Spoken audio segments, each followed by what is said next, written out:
Welcome back to 90 Days of Spanish. This is day 4. Remember, the idea of this series is to make Spanish feel usable day by day without adding much pressure. Today, we're going to practice how to talk about your day in a very simple, very natural way. The learning technique we're using today is called sentence stacking.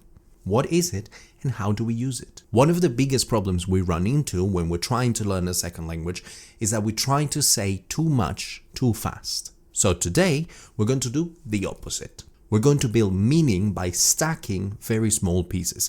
It's like playing with Legos. It's not about how many pieces you have, it's about how well you use them to build what you have in mind. In English, how would that work? Well, here's an example. In the morning, I work. In the afternoon, I study. In the evening, I rest. There you go. That's a whole day explained without having to worry about overcomplicated connections, connectors between sentences, conditionals, none of that. 3 phrases, 3 simple sentences that convey a full message on their own about your whole day. So the first thing we need to know in order to do this in Spanish is the blocks of time that we use in Spanish. Por la mañana, in the morning. Por la tarde, in the afternoon. Por la noche, at night or in the evening. So, por la mañana, por la tarde, por la noche. Now, something quite crucial that you have to pay attention to here is you can't forget the article. La mañana. La tarde. Why is that important? Well, in general, articles are very important in Spanish. They tell you the gender of the noun you're using. Words, nouns, if you didn't know, in Spanish have gender. If you don't know that, don't worry about it. We'll get to it eventually. But for now, know that you need to remember the word with the article. La mañana, la tarde. Now, on top of that, whether you add it or not, can change the meaning of the word. These 2 words in particular, la mañana, the morning. Mañana without the article just means tomorrow. So you see, big difference. Be careful there. La tarde, the afternoon. But if you get rid of la and you just say tarde, now that just means late. So, very important. Por la mañana, por la tarde, and por la noche. So now we know the 3 biggest blocks of time that we use in Spanish to describe a day. Here are some verbs that you can add to that to say more things. Trabajo, I work. Estudio, I study. Como, I eat. Voy, I go. Descanso, I rest. Pay attention, I am saying I work, trabajo. But I'm not saying the word for I, yo trabajo. What's that about?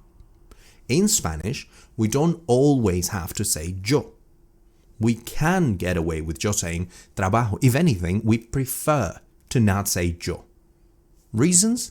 Because the verbs in Spanish change depending on who is talking, who's the one doing the action.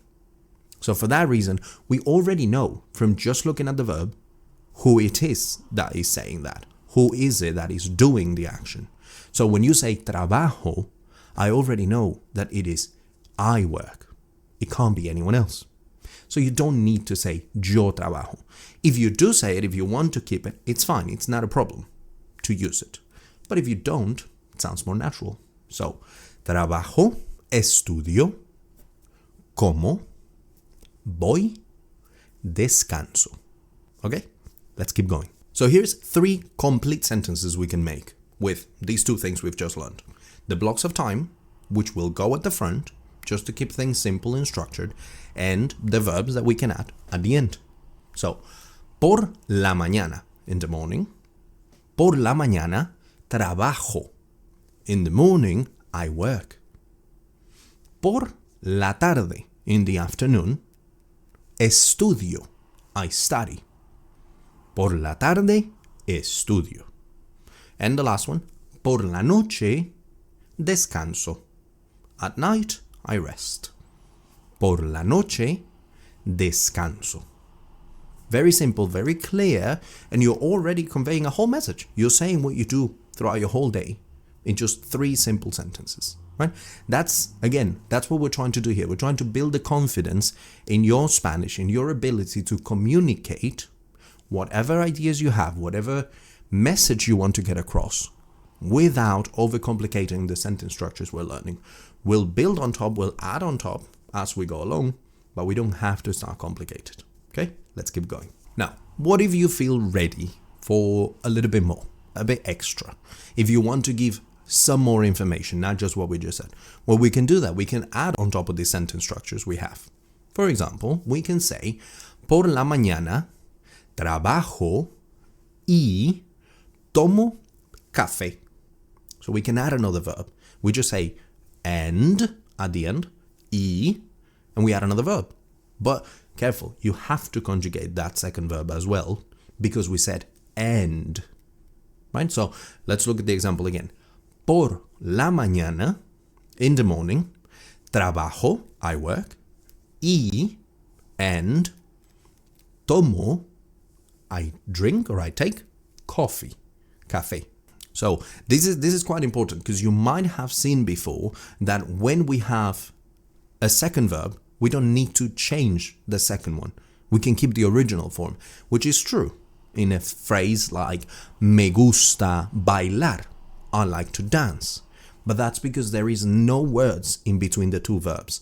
Me gusta, and immediately after bailar, the second verb. When that happens, me gusta bailar, when the second verb is following the first one right after, no words in between, then yes, you keep the original form. But if there is something like and, then you need to conjugate the second one as well. Does that make sense? Hope that makes sense. If it doesn't, leave a question down below and I'll help you with that. What else can we say? What else can we add? Well, let's look at the afternoon one. En la tarde, in the afternoon, estudio un poco. In the afternoon, en la tarde, estudio, I study, un poco, a little bit. Okay? En la tarde, estudio un poco. So we've learned how to make a phrase with two verbs. En la mañana, trabajo y tomo café. Now we're learning how to make one with a verb and also adding more information about that action, right? So we're saying, en la tarde, estudio un poco. I study a little bit. And then the last one, we can add a location. We can say, en la noche, at night, descanso, I rest, en casa, at home. Right? So, en la noche, at night, descanso, en casa. At night, I rest, at home. Does that make sense? Perfect. Here are some options. Here is if you feel like this is a bit too easy for you and you want to add something else, or you're just feeling like you're up for the challenge, we can add more. We can say normalmente. I'll leave you with that. This is a very cool word, very useful. It means usually. Normalmente, where do you put it? You can put it at the front of your phrase, of your sentence. Normalmente, por la mañana, trabajo. Usually, in the morning, I work. You could put it just in front of the verb. Por la mañana, normalmente, trabajo. How would it work in the other ones? Well, normalmente, en la tarde, estudio. Or, again, in front of the verb. Por la tarde, normalmente, estudio. Same thing with the evening. Normalmente, por la noche, descanso. Or just in front of the verb. Por la noche, normalmente, descanso. Perfect. Now here's what I want you to do. I want you to go in the comments, because we're learning, we're practicing. We need to not just listen, not just watch. We need to produce, right? Otherwise, we're not learning. We're not making progress. So I want you to go in the comments and make 3 phrases, 3 sentences. Ideally, use different verbs from the ones I've used, but you can use the same structure that I've just given you. And tell me about your day, right? What does your day look like in 3 simple sentences? Remember, if you don't know how to say it all in Spanish, that's fine. Spanglish is more than welcome, and I'll help you with the words you're missing. Don't worry about getting it right. Don't worry about getting it perfect. It's just about trying it out, trying to say something, trying to communicate, and I'll help you with any corrections if you need any. So that'll be it for day 4. Now I know that day 3 was a while ago. I had a lot of things going on in my personal life, and I wasn't able to dedicate much time or any time at all really to making this series, but I'm back and we have more time now. So I will be making day 5 very soon. Please subscribe so you don't miss that one. And if you just happen to find this video, go back, find day 1, watch day 1, day 2, day 3. Now we have day 4, and make sure you don't miss day 5 so we can keep learning Spanish. All right? Nos vemos.